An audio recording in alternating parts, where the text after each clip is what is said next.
In the Roger Stern video, I described that run as a transition period for Spider-Man. It takes Peter Parker and gets him out of college, the art style begins to evolve, and we get a long-term villain in the Hobgoblin. Stern ends the book with Spider-Man entering a portal. All three Spider-Man books, Amazing, Spectacular, and Team Up, end with Spider-Man entering a portal. And all three have him pop out. In goes the old, out pops out the black costume Spider-Man.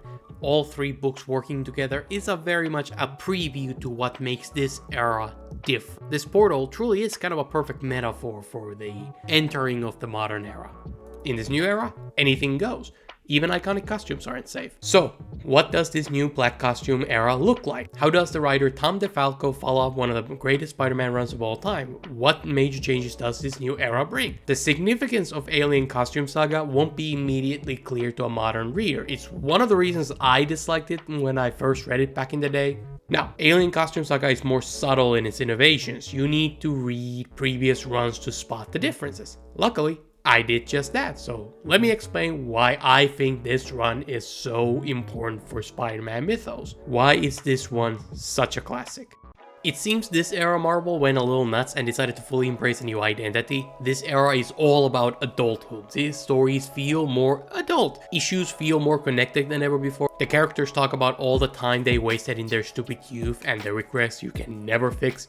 Yeah, this run gets real. These are more adult subjects that a 10-year-old can't comprehend, like what it feels like to miss out on life and the pain of never being able to go back and fix it.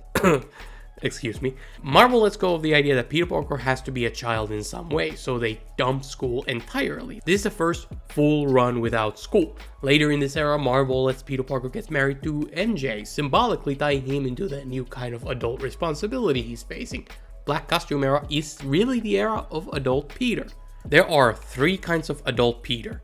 There is young adult Peter, you can find in early college years. He's an adult but still figuring his life out. He doesn't know what he really wants, he still struggles with responsibility, he whines, he moans. It's the Stan Lee era Peter. Then there is this Peter, Chad Peter. He begins to appear after losing Gwen. Chad Peter fully emerges doing Stern's run, and he's the one we follow for the next few decades. He gets married, he's on top of his game, he never gives up. Chad Peter is Spider-Man in his prime. Then there is Brand New Day Peter, but we ignore him when we can. Chad Peter is here and now, and he's got the black suit, so let's cover the obvious stuff from this run. Spider-Man gets a power-up, he gets angry, probably messes up his relationships, oh no, church, Venom, except that's not quite how it goes here. Black costume does not offer a physical power-up. I think Spider-Man is actually getting whooped here more with the symbiote on than he did as regular Spider-Man doing Stern's run. The alien costume is mainly just convenient. The suit can turn into any type of clothing at will, it can repair any damage, and that's kinda it. How about anger? That's not here either. Peter does get angry during this arc and his relationships are falling apart, but that has nothing to do with the costume. They're falling apart due to Peter's own choices. He's not influenced by the costume. I'll get into those relationships in detail later. The main downside of the costume is that it's alive. When Peter sleeps, the suit takes control of Peter's body and goes off to fight crime. Like a werewolf or something. The alien isn't that harmful per se, certainly not malicious. Peter becomes tired because of these night adventures, but that's kinda it as far as we get to see. Whether the suit is actually harmful to Peter is unknown at the time. Peter doesn't want to risk it, so he gets rid of the suit. Which is fair, but only does then the suit refuse to get off. Whether the suit would be actually harming him is not known at the time. This leads to objectively the funniest Spider-Man costume, Bombastic Batman, handpicked by Johnny Storm. What a good friend. The symbiote is put into a little containment case where it's imprisoned. There it begins to wait, it begins to hate, and it begins to want revenge. This turns the symbiote into a bit of a time bomb, where every time you read a story in the back of your mind, you remember the symbiote is still out there. You know it's gonna come back later, but what does that look like? This time bomb adds an extra level of tension to these stories, and it connects them in a way that we've never seen before. This is the part where the black suit becomes relevant. While it isn't necessarily at the forefront of the plot, it is an ongoing mystery. It connects everything, leading to the book feeling more focused than ever before. It does return like a half a year later in a new spin-off, Web of Spider-Man. Another book to follow. Hooray for me. Love it. This story only lasts about one issue and serves as the finale for the Alien Costume Saga. The symbiote ambushes Spider-Man and tries to rebond with him, and it leads to, in this Web of issue, is one of my favorite issues of this era, and I just want to take a moment to praise this issue specifically. I love the art, I love the concept. Spider-Man hasn't had this kind of internal battle before, unless you count something like Mind Worm. It feels different, it's fresh, it's something the book never did before, and it leads to the church scene which every adaptation uses, rightfully so, it's good. After that, the symbiote leaves and we're left wondering what's gonna happen with it. This mystery builds up anticipation. The answer won't come until many years later, around issue 300, so for now, this story kinda ends here. The first phase of Black Suit Saga only lasts about a year and a half, but it's super good a year, and it's followed by more goodness. Spider-Man does get a new black costume, but this one is made out of regular cloth. That's the one Spider-Man wears most of the time when he's in a black costume. And this is as good a time as any to clear up any terminology around the black suit. The alien is called the symbiote. This classic storyline of symbiote bonding with Peter is called the Alien Costume Saga. It's been rebranded in the most recent omnibuses into the Black Suit Saga for what is, I'd imagine, marketing reasons, since other adaptations refer to their versions of this story as the Black Suit arc, and it's more recognizable as a title. I'll probably name this video Black Suit Saga or something for the same reasons. We're all playing the game, no shame in that, but it's still not correct for the comics. It's Alien Costume Saga because there are 2 black costumes in the comics. If you talk about the black costume, that could be either one of them. So Black Suit Saga makes it sound like you're talking about a much longer period of time. That includes within it the Alien Costume story, Gang War, and Kraven's Last Hunt. So, in simplicity, Alien Costume Saga is about a year and a half, and it's what most people think of. Black Costume Saga is even longer run, which includes a regular cloth costume, which has nothing to do with the symbiote. We're clear on that? Great. Let's continue. In the comics, the Scorn Lover description is accurate to the symbiote. He was with Peter, and he wants to bond with specifically Peter. Once Peter turns down the symbiote, it gets mad, but it still loves Peter despite everything. It's such a weird concept, but it does make the suit feel more unpredictable, as it doesn't want to hurt Peter for revenge. It wants to win Peter back. Of course, that doesn't work out, and the symbiote's affection will turn into something far more monstrous later on. The black costume really does end up symbolizing this new era more than anything. It doesn't really tie into massive themes about addiction or desperation or insecurities, nor does it tie into major character arcs. Rejecting the symbiote doesn't really represent much. It's just a new look for the era. Simple as that. When I first read the Alien Costume Saga, I didn't like it. As a kid, I felt disappointed by the lack of elements I love so much. Now that I have fully functioning brain, I have decided I like this era. In fact, the Alien Costume Saga is one of the best eras of Spider-Man up to this point, and the whole run by DeFalco is one of the all-time best. The symbiote is definitely underwritten. Getting rid of it is probably should have correlated more with Peter's arc. The symbiote pops out of the Machine Maker during Secret Wars, but why? I don't think it's ever explained why Peter even gets the suit. Like literally, if you check out Secret Wars for answers, you'll be left disappointed. He just kind of gets it out of nowhere. The final part is the lack of Eddie Brock. Future versions know about Venom, so they tend to tie Eddie much earlier into Spider-Man's history, and they often follow the Black Suit arcs directly with Venom arc, instead of taking years to pay it off. But despite that, the single issues here are some of the better ones, and I can't help but to love this era. And this new black costume era keeps going past Alien Costume. Goodies are gonna keep on coming. If you want to hear about Kraven's Last Hunt and how the rest of this era goes down, like and subscribe. It really helps the channel out. The symbiote honestly isn't a big part of this run. The important part are the innovations that come with writing. Writer Tom DeFalco builds on Stern's idea and goes further than any writer has before. There are changes that DeFalco brings that make the black costume era an entirely new era for the character and the book. Spider-Man is no longer individual, loosely connected storylines. This is the first era where the stories feel like they are part of something bigger. These stories flow together seamlessly. You can't buy just one book and get something complete. You sometimes can get like a good solid story, but you'd be missing so much more than you used to. And it's not just DeFalco, you could have skipped Spectacular up to this point, but certainly no more. Now that the book is a crucial part of this arc.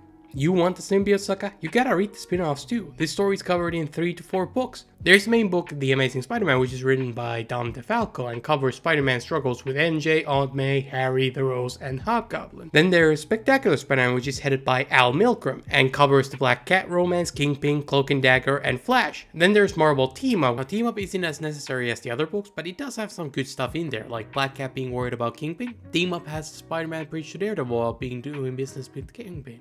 It's a little thing, but it does add to the story. Also, David Michelinie is writing some of these issues. He will take over Amazing in about 2 years or something, so it's a nice preview into what Spider-Man could be under him in the future. Team Up is a good read, but it's also the most skippable of these books, so if you feel like you wanna shorten your experience, lighten your reading burden, this is the one to cut. But it's good, so it's worth checking out. Marvel Team Up actually ends during this era, and it is replaced by one more book, Web of Spider-Man. And the first issue of that is the finale for Symbiote storyline, so you gotta read that too. And it's like the best issue, so you really should read that one. That's 3 books plus Team Up weaving together into creating a larger narrative. The same villains are reused over and over again. Puma and Sir appear a lot in these issues. The recurring villains from issue to issue. The answer is Kingpin's top man, so answer is the one Spider-Man has to deal with. These writers are creating a world that feels more lived in. Puma feels like he has a life. Answer exists in a hierarchy. Kingpin and Rose, they're all playing their games outside of their plans for Spider-Man. I didn't expect world building, but here we are. You get a real sense of the criminal world here. It makes Rose and Hobgoblin feel more tangible. Rose might not come across like the greatest threat Spider-Man has ever faced, but I find his scheming to be some of the most interesting parts of the book. No better example of this cohesive feeling than the origin of the Spot, who makes his first appearance here. And he gets his powers from Cloak, who appeared in a previous story, and Spot's arc takes place over 3 issues to play out, including an entire issue spent showing him getting his powers. He works for Kingpin and as a regular scientist, so he ties into the world very naturally. There's a constant build-up towards the confrontation of these villains, which will happen at the end of DeFalco's run in Gang War. So this whole era feels like it's much larger story with so much going on, and it's something that we just never got before. This is normal now, so it's easy to miss this, but it wasn't normal then. Jackal sent his villains after Spider-Man, but those stories were all disconnected. Punisher doesn't connect to the finale. Wolfman played around with a larger storyline, but they never went any bigger.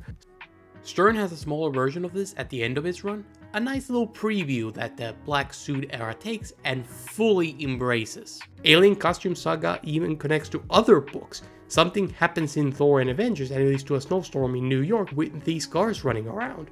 The world feels more alive than ever before. Black Costume Saga takes things to a whole new level with the interconnectedness, and I don't think that would be clear to a modern reader at first glance, so it could be easy to miss. What makes this era so special? Another thing that makes DeFalco's take so special is his character work. Peter dropped out of school and that leads to Aunt May not wanting to talk to him. A little much, but the book doesn't get bogged down by literally everyone hating on him unreasonably, so it's passable. NJ gets back to Peter's life, but Peter rejects her because of Spider-Man stuff, so for a moment, they're not doing so well. Flash Thompson has a weird arc where he feels insecure about not accomplishing enough in his life, so he regrets a little bit. A thing that happens with real people, so I guess it's relatable. It also plays off Shashan relationship, which stuff that I talked about before in the Madlow video, so I think it actually makes sense. This is the stuff I said that they should pay off and play into.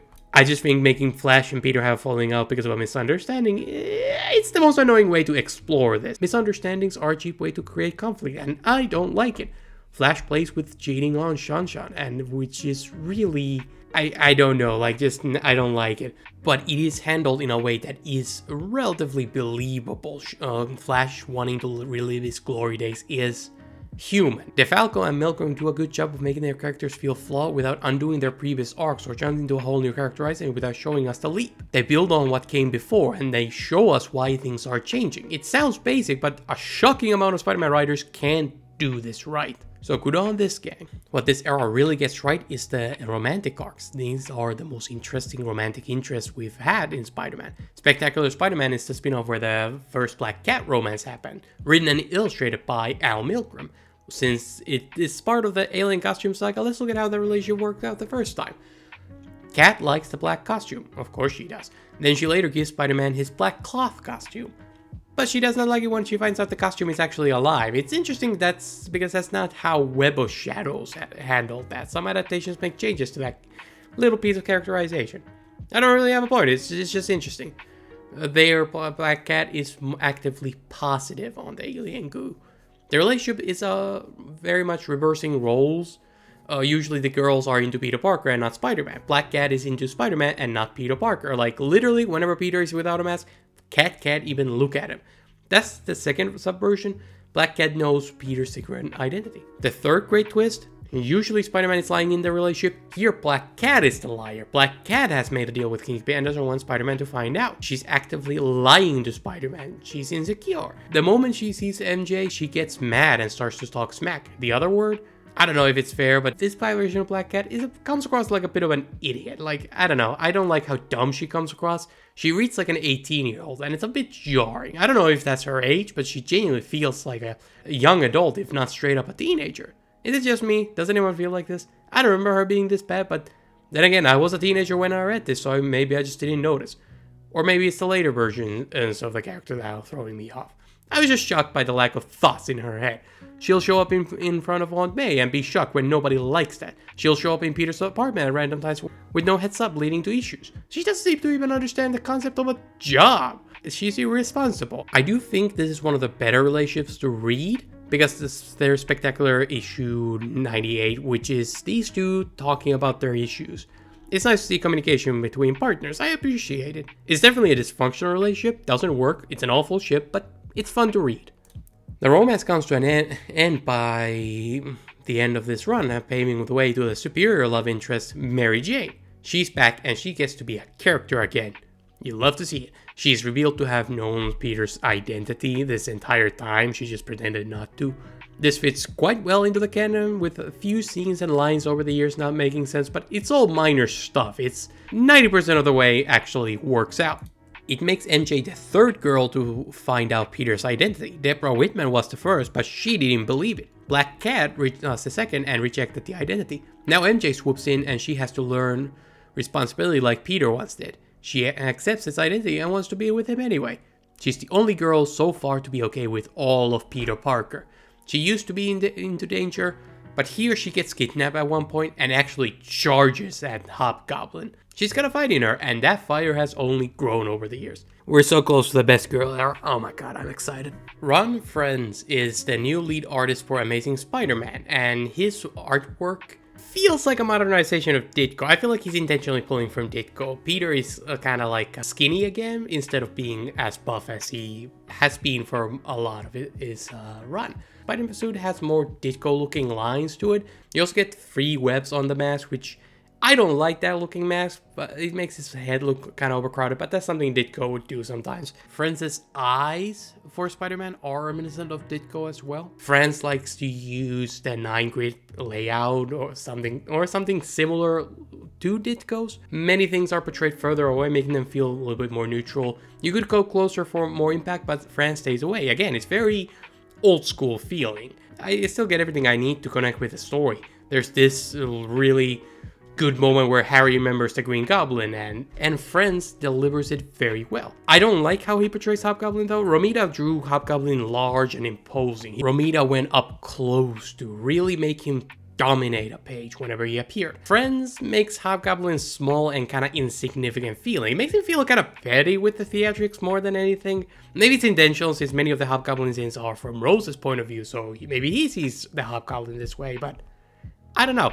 Hobgoblin doesn't hit the same no more for me. I am struggling to pinpoint exactly why I'm feeling like this, but it might also be just because Friends uses smaller panels in general, so the Hobgoblin coming across less intimidating might be a consequence of that. There is a lack of power in some of Friends' work, like here Goblin comes through the window. Now here's Romita's take. Much more powerful. I like Friends' art, I really do, but it is odd to see such a almost Silver Age take. I don't know, it leaves me feeling a little odd. I like it more than most Spider-Man artists up to this point, but it isn't quite my favorite. Cover game is on point during this era though. It's so good, I gotta bring it up. Stern has some of their all-time great covers, and that trend continues here. The cover artists up their game for this era, and I love it. The 80s covers are really good, like they are just some of the all-time best. I love this era. The Black Suit era is one of the best eras, and starting from Stern, I think this might just be literally the best era of Spider-Man. The Black Suit represents the modern Spider-Man, and it feels so good to read. It builds on the previous run, so it can go higher, and it modernizes much of the storytelling of Spider-Man, creating bigger arcs and living world around the hero. Interconnected nature of the books does make this era more difficult to approach. It takes a lot more time to get through, and you gotta jump between books to constantly keep up. For some reason, Marvel doesn't have a reading order on Marvel Unlimited, at least in my region. This is one of the eras where maybe buying an omnibus might actually be easier than reading digitally, just so you don't have to read about the reading order too much. I just read one series until something confusing happened and then I jumped over to the other book to catch up. It works, but it is definitely the most annoying era so far to read. But make no mistake, I love the Alien Costume Saga, and it feels good to read Spider-Man in his prime.